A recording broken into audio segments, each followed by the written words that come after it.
迎着淅沥的冬雨，便期盼起了下雪。曾经能有一架轻巧的小木马，是一个孩子奢侈的愿望。而下雪的日子里，一张翻过来的小板凳，就是一个简易的雪橇。于是，郑爸爸打算将这两份快乐结合起来。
这个是长在这里，初步套在那里，那这个形状来了吧？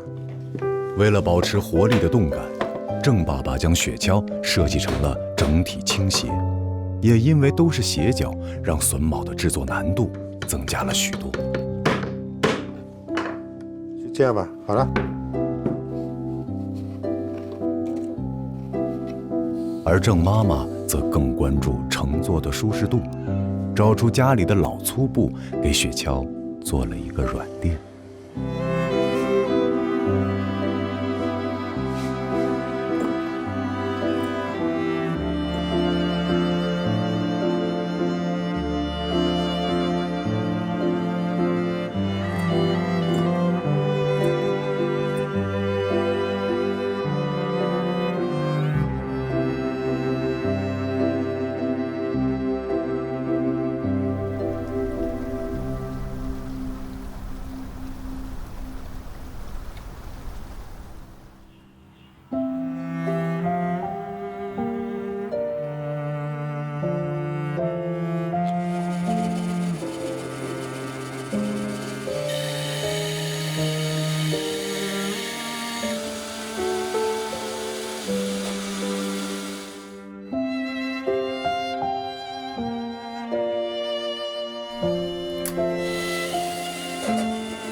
小马雪橇虽然完成了，今年的江南却始终没有盼来大雪。郑爸爸说，等到开春，试试滑草吧。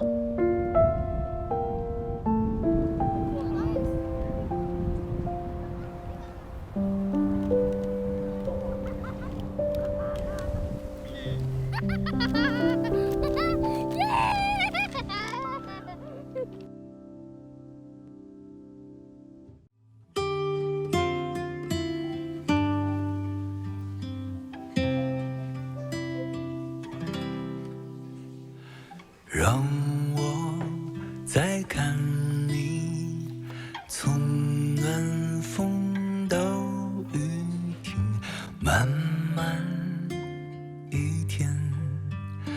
放晴，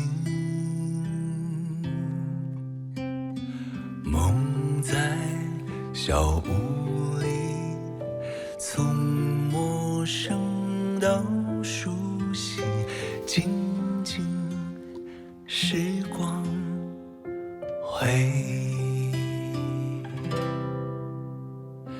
你说你走过的路已远去，